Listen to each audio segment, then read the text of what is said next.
Okay, picture this. You're on a video call with a new client in New York. You try to say a simple word, and the client says, "Sorry, can you repeat that?" You feel embarrassed, and suddenly you don't want to talk anymore. Has that happened to you? Oh, that happened to me last year on a Zoom call. I tried to say a word 3 times, and my client still didn't understand. I wanted to disappear. So, today's topic is very important for anyone who works with international clients. Welcome to Care English Podcast. I'm James, and with me, as always, is Alex. Today, we're going to practice how to pronounce 5 English words that remote workers use all the time on video calls, in meetings, and in messages to clients. These are words I use every single day. Last week, a colleague on my team sent a message asking, "Are you available for a call at 2?" And I had to check my schedule before I could answer because I also had a presentation to prepare. That's a perfect example. You used 4 of our words right there. And the thing is, many remote workers know these words when they read them, but they don't pronounce them correctly on calls. That can cause real problems with clients. Right, because on a video call, your voice is everything. Your client can't read your face the same way. So if you pronounce a word wrong, the other person gets confused. I learned this the hard way on Upwork calls. So let's start with our first word, schedule. Many people say schedule or schedule, but the most common way in American English is schedule. 3 sounds, schedule. You hear it in every meeting when someone says, "Let me check my schedule." Wait, I always hear British people say schedule. So which one is correct? Because my clients are from the US and the UK. Do I need to pronounce schedule differently for each client? Both ways are correct. Schedule is American. Schedule is British. Most international clients understand both, but pick one and use it every time. The important thing is that your client understands your schedule when you talk about meeting times. Okay, that makes sense. I'll go with the American way since most of my Upwork clients are in the US. Schedule. Next word, please. Next is colleague. This one is tricky because it looks long, but it only has 2 sounds. Colleague. Not colleague or colleague, just colleague.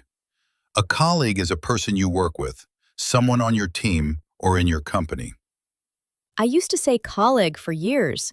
Nobody corrected me until a colleague on a project team in Germany said, "Do you mean colleague?" And I realized I was saying it wrong the whole time.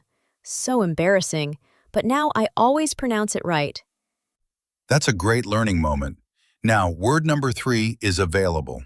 4 sounds. Available. The stress is on the second part, they. When you tell a client, "I'm available Tuesday," the stress goes on that they sound. But James, I hear people say available too, with a stronger L sound. Is that wrong? I want to make sure I pronounce available the right way on my next client call. Some people do say the L a bit stronger, but the standard way is available.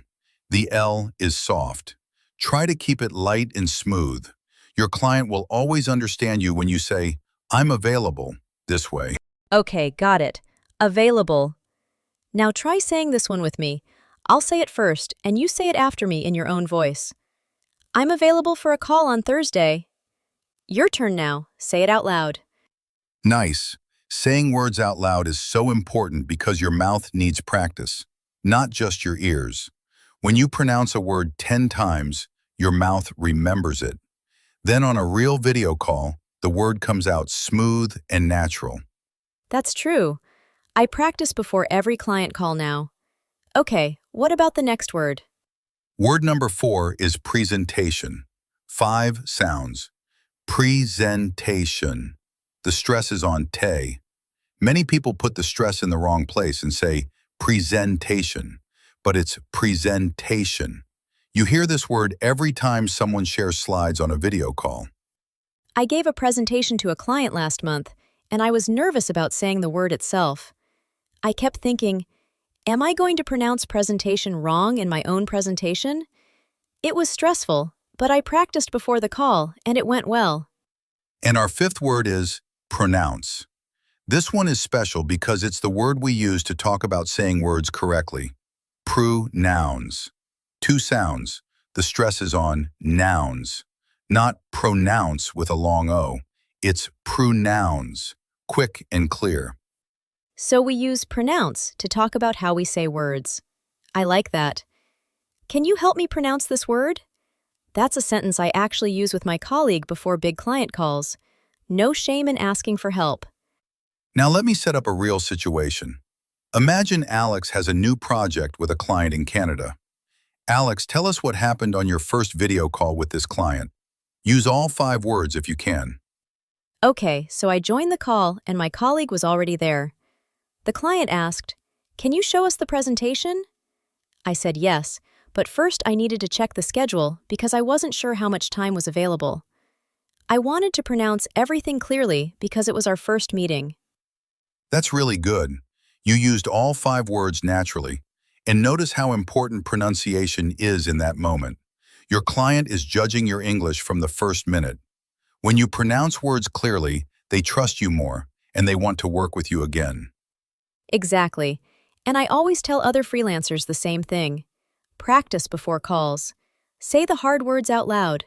Check your schedule, prepare your presentation, and make sure you're available early so you're not rushing. It makes a big difference. Let me walk through all 5 words one more time in a quick story. You open your laptop, check your schedule for the day, and see a meeting at 10. Your colleague sends a message asking if you're available to review a presentation together first. You join the call and pronounce every word with confidence. That's a great start to any workday. Try this one with me before we finish. Say it out loud.